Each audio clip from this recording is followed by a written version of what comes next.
All right, everybody. I am so excited to have my friend Dino Watt on the show with us today. Dino, thanks for being a part of Hey Docs. I am thrilled to be here. This is going to be so much fun. I even got your Hey Docs cup here just for people. It's just an energy drink inside. It's not actually anything. It's only 1 in the afternoon. I'm not dipping it back. Although I'm sure that wouldn't be uncommon. I love it. I love it. I'm super excited that you got the glass and you're able to enjoy it with some energy drink, especially at 1 o'clock in the afternoon. Yes. So Dino, as you may know, one of the things that I just absolutely love to do when I start off Hey Docs is just to ask my guests their why. Like, why did you get into what you're doing? How did you get into it? So I would just love for you to share with our guests how you got into business coaching, working with doctors and teams in the dental field, and how you have developed such a passion for this. Is this a two-parter show? Because I know. That's a big story. And you got 5 minutes. No, go. I love the question, what's your why? So my why, I believe that success happens when I contribute to a greater cause. I'm a contributor to a fault. It's hard for me to say no to people. Drives my wife crazy sometimes. The big conversation we have in our marriage is about protecting my time because I just get calls from people all the time. I just want to contribute. I believe that I can best do that when I simplify things for people, when I simplify processes or experiences. And how I do all of that is just by creating relationships of trust. And so when I look at my why, it's all about contribution, simplicity, and trust. And if I can help people in any way, I really want to do. I'm sure it comes from, number one, I'm a middle child. I'm the third boy and middle child. So I want attention because I didn't get it when I was a kid. And it also comes from, I had divorced parents who I felt like there was a lot I learned through their divorce and through their not great marriage. I was the kid who went, oh, okay, I don't want to do that. So I learned a lot more from my parents about what they did not well than what they were displaying to me. And how I got in this industry is so weird. So a lot of people don't know this, but I am a makeup artist by trade. I actually have a degree in makeup artistry. I used to work in Hollywood. I worked on TV shows, and I did that because I wanted to be a performer and an actor. And my parents told me I needed to go to college, and I did not want to go to college. So I found the only college in the area that would accreditate you to actually be a makeup artist. And I loved the gore and all that stuff growing up. I did that for a while, and I found out real quickly it wasn't super conducive to having a family. We had 3 kids in 3 years, and I needed to feed them. So sure. I took that knowledge of working in the industry and realized I couldn't really do that as much anymore, and really gave up on a dream. And I started doing some real estate investing, and I was at a seminar where I saw a gentleman on stage, and he was talking about taxes. And it was really boring subject, but he was so funny and entertaining. And at one moment I had this aha sitting in the audience, went, oh, wait, he's on a stage performing. I'm in the audience. He's going to get paid. I can do that. And that's when I started really pursuing understanding how to speak and train from the stage. And I had always had a passion for marriage. I created a program called The Business of Marriage. I would help hire in entrepreneurs who needed to learn how to be as good in their marriage as they were in their business, but there's always a disconnect. And one day, through a mutual friend, I got a call from a gentleman in our industry that everyone knows. His name's Scott Law. He created Smile Doctors. This was way before Smile Doctors. And he said, hey, I heard about you. I would love to have you come and talk to me and my wife and help us out. And I said, okay. So we worked together. It was very successful. And he realized, hey, I've got a lot of work wives as well. Is there a way you can help us communicate better? Is there a way you can do that? And I've always been a student of business. I love business. So I went into his business and I saw some things that could change and would be better. And we worked together that way. And he came to me and said, like no one's doing this in our industry. No one's talking like you are. First of all, you're a guy consultant. There's not a lot of them. Yep. Second of all, the way you're talking is really passionate. And I could tell how much you care about relationships inside offices. You should really think about doing something in our industry. And I had no idea. The only thing I knew about orthodontics was that I got braces, and I had them on for 4 years because I was a terrible patient. When I realize now why, and we can talk about that later, why I left them on for 4 years, but he had me speak at the Pitts Progressive Group and then the Showman Group. And then from there, I just had doctors coming up saying, hey, I'm really resonating with with what you're talking about. I'm struggling with communication with my team. I'm struggling with my culture. I don't love my job. I'm burned out. I want to quit. And can you help? And it just snowballed from there. And I am so incredibly grateful. What a wonderful story. And just again, every time I've been around you and we've had an opportunity to get to know each other over the years, I believe and know that you are 100% in this to win it for other people. Yeah. And I love it that there's no doubting that your passion is helping others. So thank you for that. And thanks for asking. For bringing that to our industry, and what a great why. So one of the other things that I have really loved about you, and because I think the first time we hadn't even met yet, I saw you up on stage and you were talking about the office roles in an office very differently. And I was like, who is this guy? What's he bringing to the table? Because this is new stuff. This isn't. And one of the things that I have really appreciated as I've heard you speak throughout the years and really gotten to know you, but also is that I feel like you've really brought a voice to the different positions within the practice, and to bringing a voice to the team members. And I think so many times as a consultant, I am one as well, we make it really focused on the doctors and the doctor's needs, which is important. But I have really loved just the difference and the spotlight that you have put on the teams, from certain dances that you've done. I think that was probably one of my favorite speeches that I saw you do. But tell me a little bit about what took you down that road, and really identifying why we need to be thinking about all of our team members. And I think what I just want to point out that I really appreciate is that no employee is better than another employee. And I feel like that's what you've continued to bring to the stage. And it's something I feel very passionate about too, is you can't just have all clinical team or just have all TCs or just have. So I'm going to stop talking and let you enlighten us a little bit. I really appreciate that. I love people. I really do. We're weird. All of us people, we're just weird. We do weird things. We're strange.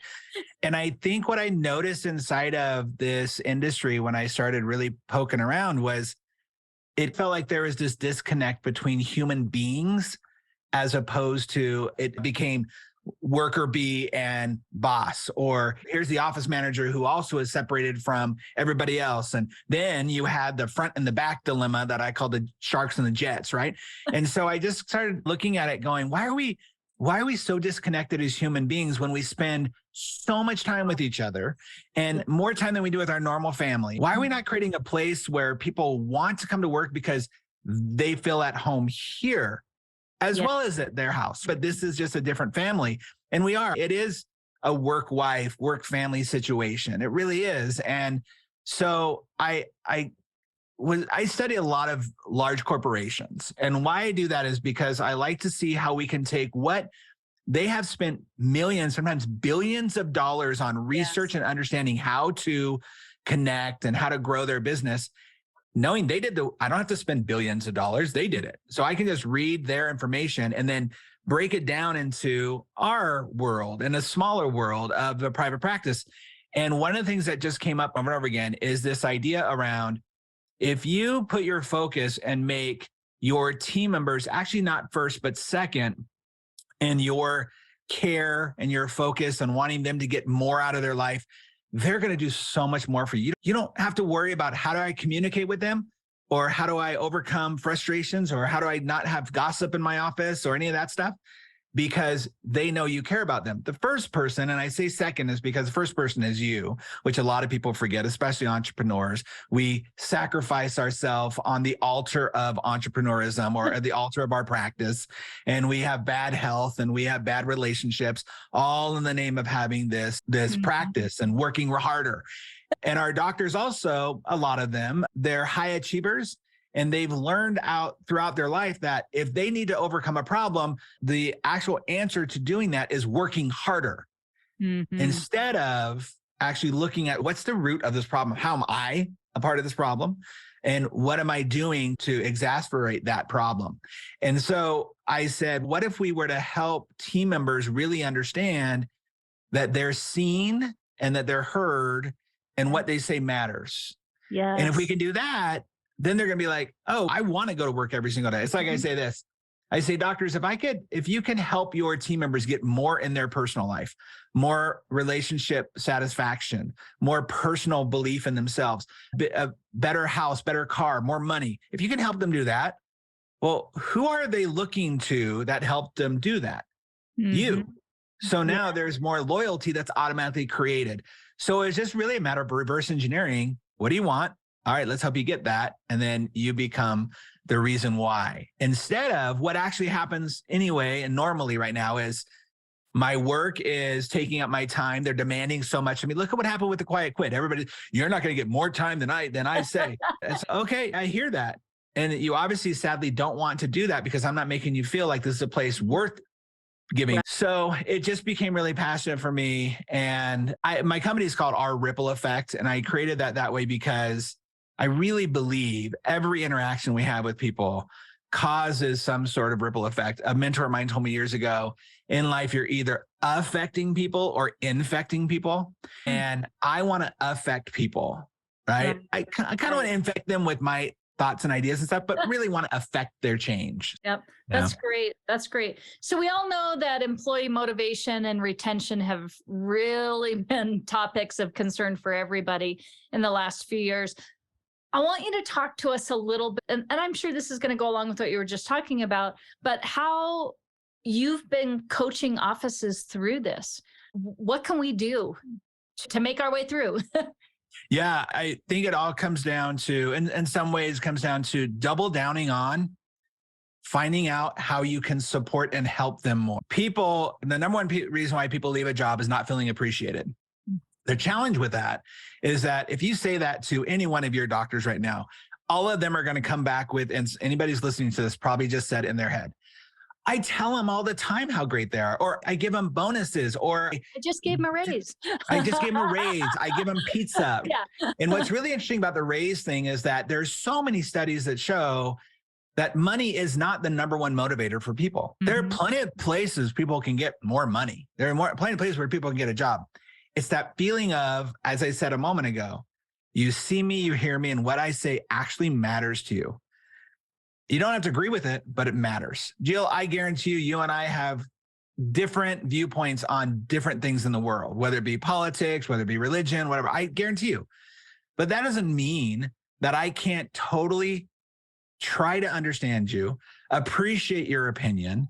And now if I show that with an employee, then all of a sudden it becomes more connected and more of a reason for me to stay. The second reason why people leave is because they don't feel a sense of growth in their job. Doesn't mean they have to become the office manager, but give them a sense that there is growth in their either personal development, in their skill set, that you trust them to grow. That is huge. And if you can do that, you typically will win. But we got to double down on the human side of things.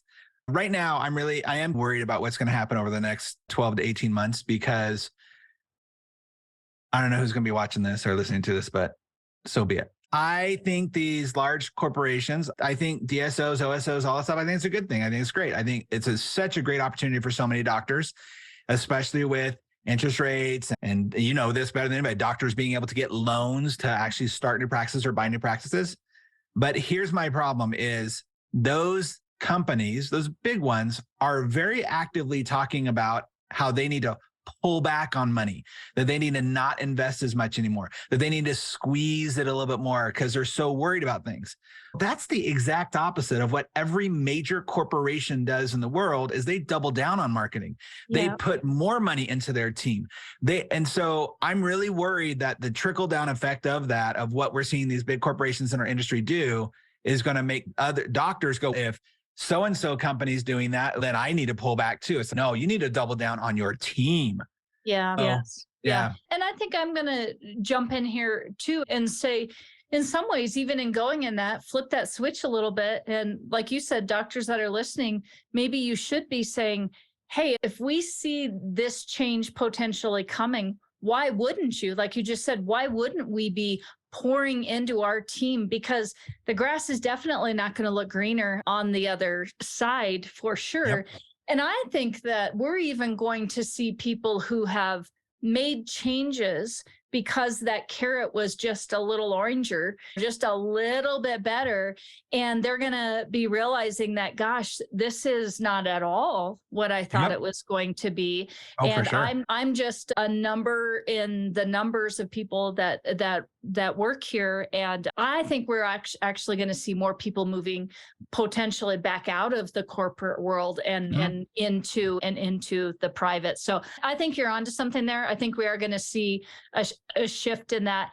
And I want to just say something that I see too. And you made a really good point about this is I think that being able to show our team members that there's movement within our business, but I really think we all know we don't have these big companies where you just grow, but there are so many things as doctors and office managers that you can do to expand your team's growth. And whether it's personally, I'm just going to make a plug for, there could not be an easier thing to do than to get them out to continuing ed, to actually show that you're investing in their person, but also in their personal and business knowledge. Because I feel like if you got a team that's excited about something new, and they're going to just naturally give more back in. And if they're like, gosh, this doc or this office manager sees enough in me that they want to send me to this specialized course, it may not be like I just made it to office manager, which I don't even know so much that in a lot of offices we even need that role anymore. But it could be they saw enough in me that they invested their energy. They trusted me with their time, me on their dime, to be out learning something that I can bring back and invest back into the practice. 100%. The ROI is so much bigger and greater when you're investing in people than going out and getting a new machine or discounting your prices or whatever the desperation brings. It's so much better. Now, and I understand there are doctors that are probably listening to right now. So that's the fear, right? They're going to invest in these team members and then they'll go and leave. And then they'll learn a new skill and they'll get better and go somewhere else or demand more money. And but is that really what you're focusing on? Or are you focusing on helping this person be that much better in their life? And then it's going to come back to you 2, 3, 4-fold. Yeah. It's just so important. And I will also agree with you on the CE part of things. It's interesting to me how we invest, and I say we as, let's just say doctors, and when you have employees, you're investing in them every single week or 2 weeks when you give them that paycheck. And I have this thing about when you have a challenging team member and you have complaints about them and maybe they're not doing the things you want them to do. I always say, if you're willing to write a check for that every week, then it's not a problem. Stop complaining about it. You're literally paying for the problem because you're not willing to do the work to overcome it. You're not willing to have that conversation. You're not willing to put up your boundaries and say, this is the new policies or whatever. Then it's not a problem. You wrote a check about it. Okay. And you're paying for it every week. But when we do invest in our team member, we get to see a couple things, how they do. And maybe they'll go to that thing that you're talking about. Maybe they're going to a specialized light force event or something. So maybe you send them to that specialized event, light force, or this week, as during our recording here, is a Nexus and stuff.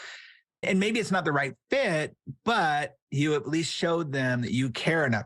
The problem is oftentimes we do it for the person who's available. Hey, this thing's available. Can I go? I do a little piece about 8 months into my training, which is called True Human Resources. And what I do is we often talk about human resources as the hiring and the firing, the policies and but we literally have humans who have other resources available to them, and we're not tapping into them.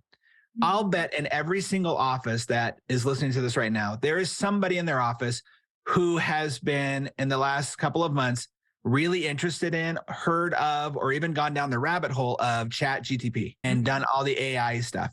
Yes. And it is foolish for you not to be utilizing that person. Be like, hey, who's been looking at it? Who's been seeing it? Hey, who would like to go down this and like show us what's going on with that? I don't have a lot of time to go down the rabbit hole, but if you do, what are you doing? You're celebrating their sense of knowledge and desire. Substitute that with social media. Substitute that with TikTok. So you have so many resources in front of you. And yet, and I end on this, you're not willing to do that, but you're willing to go hire a company that you saw at a seminar who is not as dedicated to the success of your practice as the person who you pay a paycheck to every month. Yeah. They don't know your practice the way that person does. I'm not knocking those companies. It's great. And first, why don't you go with the people that are in your office and see if there's somebody there? Yep. No, that's wonderful. And I feel like this really ties into something that you and I talk a lot about, and that's core values and culture, and it really being that foundation of your practice. And I feel like so many times docs go through this exercise of maybe when they're first getting started, core values, or what's my culture going to be? And mission statement is. Yeah, exactly. And then that's it. That's where it lives, in that binder or that box or that file on the, and I personally, and I'm excited to hear what you have to say too, but I feel like this has to be like the forefront. If our teams are constantly hearing this and they're seeing it, and then coupled with what you were just talking about, now we have a team member that's bought into our core values, bought into our culture. Now we're going to send them somewhere, get them doing something for us. Why wouldn't we expect that we're going to get more out of it? So talk to me a little bit about, what do you see it with that when you're training and working with these teams? How important, I know it's a buzzword, but I feel very strongly about this. Tell me what your thoughts are. You're right. It's become this corporate buzzword, especially culture. And I've done a speech before. I haven't done it in a while, but it's a play off of that Princess Bride thing where it's like, culture, you keep saying that word. I don't think it means what you think it means. Because there's this, it's, oh yeah, our culture is this, or our culture is fun, our culture is this. People don't know what culture is, number one. Core values, absolutely. They become so generic. I've done this before at a couple of events, especially when it's mostly doctors. And I'll say, okay, first of all, raise your hand if you have your core values actually written down. I'll get maybe 10% of the room. All right. Do you have them displayed in your office? Oh, way less people. Does your team know about them? Before I go to any office, I do a 2-day office visit. And before I go out there, I send out a survey. And in that survey, one of the questions is, without looking, can you list your company core values? I want to say maybe 3% of the time I've ever gotten people go like, yep. And if they do, they're usually way off and wrong. They're making them up. And so to your point, people do it as an exercise and think, okay, check off the list of business planning. I did a vision statement, and I'm going to even go one further than you said, Jill. You said they put it in a binder. Every once in a while, every blue moon, I will see the person who has it framed sitting somewhere, or maybe hanging on a wall, but no one knows what it is other than, oh, it's that vision statement. Oh yeah, we have that thing in the hallway. Let me ask you a question. What is the main vision or tagline for Disneyland? It's the what? It's the happiest what? Place in the world. Happiest place on earth. Yeah. You are not a Disney fan, Jill. I'm not. I am so disappointed in you right now. I'm hurt. Wait, we're done. We're done now. So happiest place on earth. Most people know that. Okay, I'll give you another one. What's Nike's vision for people? Yeah. You'll know this one. And I don't even know if they have an actual one. Maybe you'll let me know this. Oh, What's Harley Davidson's? I don't know. Do they have a slogan? Or is it just? I'm sure somebody's out there screaming it and like, seriously, you guys don't know this? No, I don't. Where the wild leads you, I have no idea. Sure. That sounds great. Let's do that one. That does sound good. The idea is that if you look at a lot of big brands, just think different. That they're rallying cries for people. I would say a vision needs to be relatable and retellable. So let's go to the Disney thing, because most people besides you'll know that it's the happiest place on earth. But you think about it, who doesn't? not Disney, but who doesn't want to be in the happiest place on earth, like in life? That's all of us are just striving to find happiness. Every single person on the planet just wants to be happy. So if there was a place called the happiest place on earth, I'm at least intrigued. But number two is it's really retellable. You can tell people about it. Hey, where are you going? We're going to the happiest place on earth. Where is that? What I'm saying is when you worked, so I used to work for Disney. I was a Disney dancer years ago, and they indoctrinate you, and they do. You want to make every guest experience the best experience possible. You want them to feel like all the money they spent was way worth, and they do it again tomorrow, even though they know in 8 hours after being in that park all day with their 5-year-old, there's going to be a lot of screaming and crying going on and very tired. You're willing to do it again the next day. Why? Because you're going to the happiest place on earth. Yeah.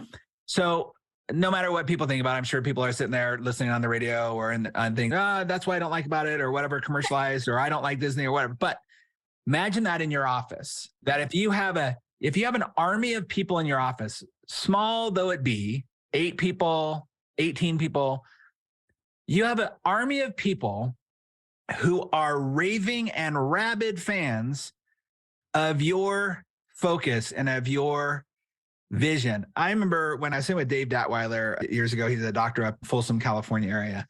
And we were going through his branding and looking at kind of his vision. And we came up, he was an architect before he became an orthodontist. And so the first thing I did is I was like, oh, so you're like the smile architect then, right? And he's, I've never ever thought about that. Yes, he goes, I never thought about that. I'm like, are you kidding me? That's totally what you are. As he then created that, because he loves to build, he loves to create. It makes sense. He's an amazing photographer, artist. And he came up with the idea of the vision of designing a reason for you to smile the rest of your life. Now, I can get people behind that. Not only my customers, my patients, but my team members. Hey, do you know that you are a part of designing a reason for people to smile the rest of their lives? Whew, that's the mission, right? Yeah. So that's what I mean when you can create that and you get that rallying cry. And then the second part, I'll say this quickly because I took too much on the last part, is the core values. Core values are the reason why you do what you do. They're the roadmap to getting to where you want to go. And if you don't have them, you're just like everybody else. So when I ask doctors the core values question, I will then say, stand up if you would believe or you would say, claim that these are your core values. And I'll say honesty. Usually everybody stands up, but when they don't, I make a joke about, I'm worried people have not stood up. That's their core value. Integrity, customer service, all the generic ones. And I say, if those are true, if those are your core values, what makes you any different than anybody else? Core values separate you. Honesty, integrity, customer service, that's the cost of doing business. That's the cost of doing business. Fun, cost of doing business. Nobody goes, we are not honest in our business. Come join us. There might be dishonest people, but nobody claims that. So when you have core values, you have to have them go beyond that thing. Honesty, for example, Shannon and I don't have honesty in our relationship. That's not a core value of our relationship. What is radical transparency? Because now it takes honesty to a whole nother. There was honesty assumed when I got on my knee and asked her to marry me 28 years ago. I didn't have to say, by the way, this means I'll be honest with you. Well, what else should I have expected? So then when it becomes radical transparency, then when the hard days, those marital hard times are happening, when you are doubting, when you are frustrated, when you are not sure, it allows you to have that conversation in ways that just honesty doesn't. So in your office, the same way. If our promise is, here's one that freaks people out a little bit, is I have a core value that I help people create. And one of my favorites is we make profit-based decisions. And a lot of people be like, oh, you can't talk about money. That's saying money, that you're just greedy bastards. Like, no. Because what it does is allows your financial coordinator to be sitting across a mom who just got divorced. She's halfway through her payments and she's having a hard time making those payments, but she wants to make sure those braces stay on. And so now she gets to sit across them and say, Doc, our core value is we make profit-based decisions. And right now I'm going to cut her payments in half so that she can make that. I know it's going to make the payment go out longer, but Doc, I was making a profit-based decision. And Mhm. now Doc is, amen, hallelujah, thank you for going on with our adhering to our core values. And in the same way, she can also sit across somebody who is asking for 3 discounts and complaining about whatever and say, nope, I'm sorry, the price is the price and you need to do that. That's a profit-based decision. We make profit-based decisions in our business. And so now it's a guideline as opposed to just a really cool exercise I did one time. That was a way longer answer to your question, but there you go. And I think that, what you just said is that next step is it allows our team members, if they understand the core values, to make decisions based upon the values that you've set in place. Yep. And so if the decisions that they're making day in and day out, the way they answer the phone, the way they interact with your patients, align with the values that you have, everybody is moving in the right direction. It's Yep.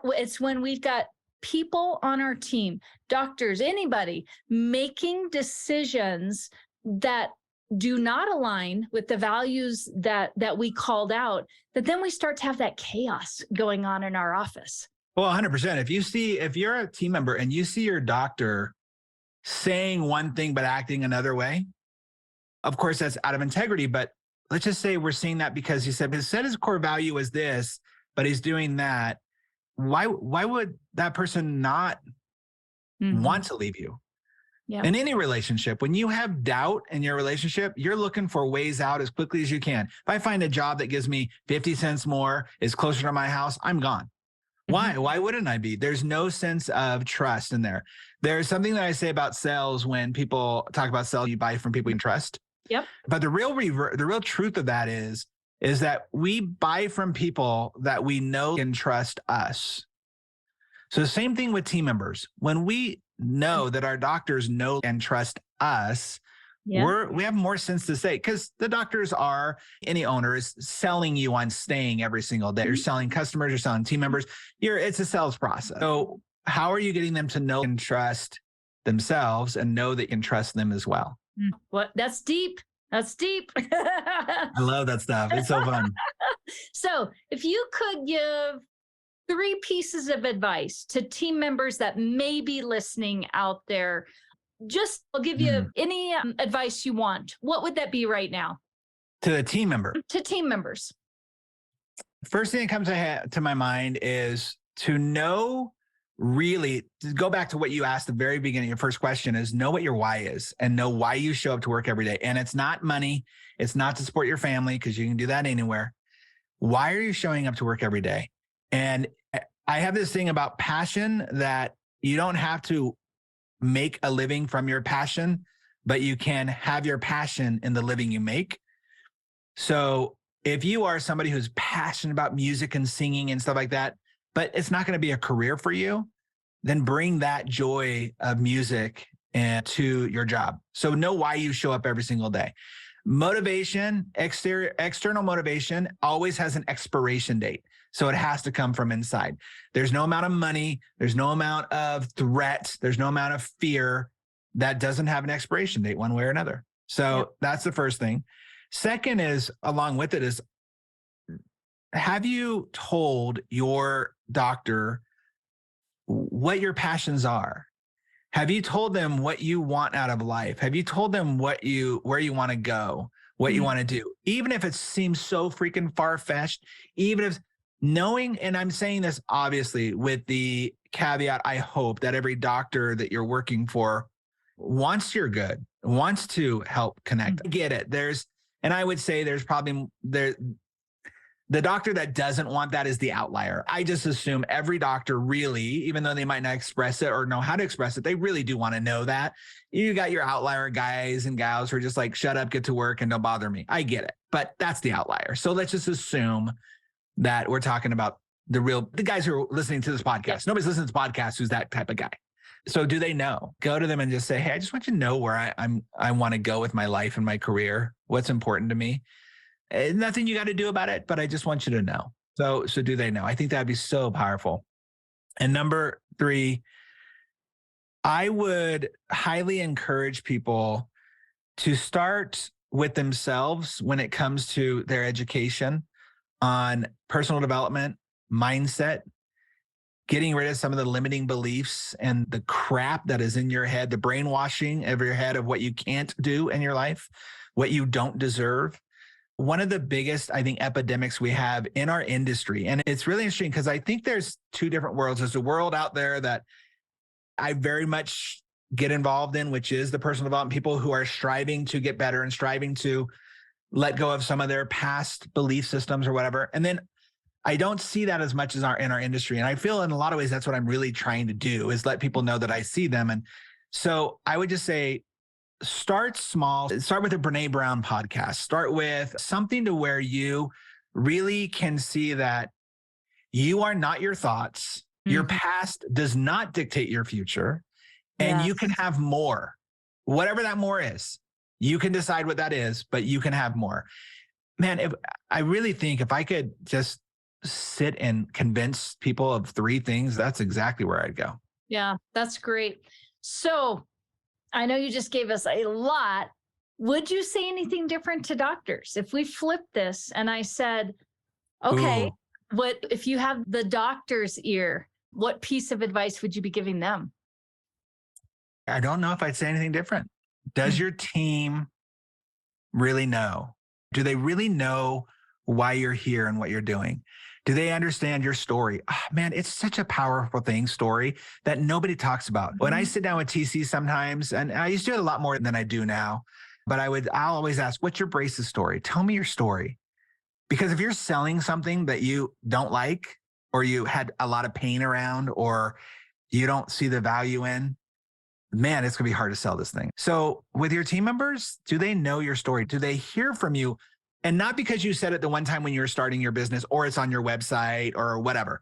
Like, how often are you telling them, hey, you know what? Yesterday I had a patient who came up to me and told me how grateful they were. Or, hey, you guys, I don't know if you know this about patients, but when they started, they were here and now they're here, and they might not say anything, but I see the difference in them, right? Do they know that? Then, why do you show up every single day? What's your why?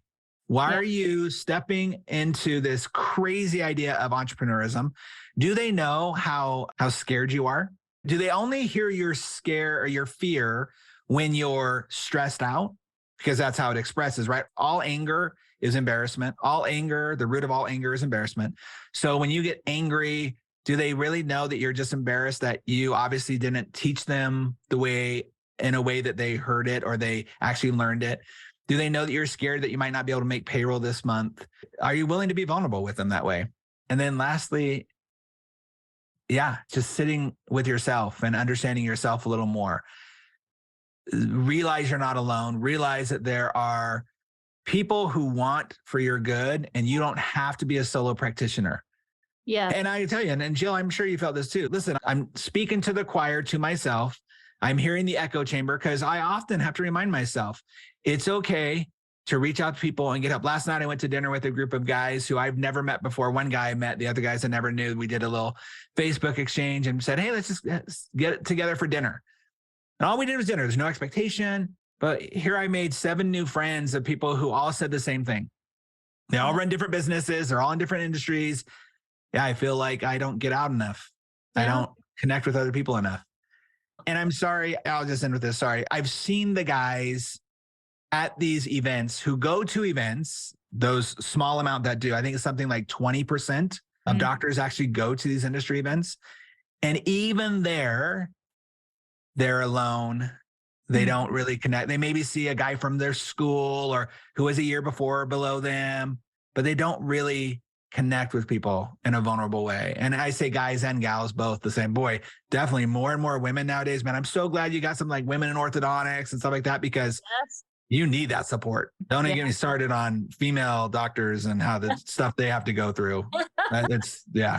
Yeah, I think that's such a great point, Dino, that you bring up. And I would say, and I know you would echo this too, and you alluded to it, but it's lonely at the top. It's lonely when you're the doctor or you're the business owner, and who do you go to? And it's scary to put yourself out there. Do you really want to open yourself up on a Facebook chat group? Probably not. But I do believe, and I hear it over and over again, that there are people out there. All that you have to do is genuinely ask for help, Yep. genuinely reach out, and you will have more support than you could ever dream of. It's just being a Yeah. little bit vulnerable in that and going to the right, just getting out there and getting that. It really is. It's painful to really, when you think about it, like how many people think that their problem is unique to them. I often say in some of my trainings, when you say the words you don't understand before anything else, you're literally living in the height of ego. Because what you're saying is everyone else on planet Earth that's ever lived before or is living now, their problem isn't the same as mine. No one else has gotten through this issue that I have. And yet I know, and I'll just put it out there, Jill, and I don't know the rating of your podcast, but listen, there are guys out there that are having, guys and gals that are having marital problems. Because who do they go to? They go home. When you ask that question, what do? They go to their spouse and they throw up all over their spouse about problems that their spouse can do nothing about. Yep. Men turn to porn, turn to addiction. I gotta tell you, if I could have any intervention with some people that I have come across at these events, it's we got an open bar. Let's do some crazy stuff in front of our team members, right? The addictions that are there, the coping mechanisms, the affairs, the acting out, that's all a symptom of it.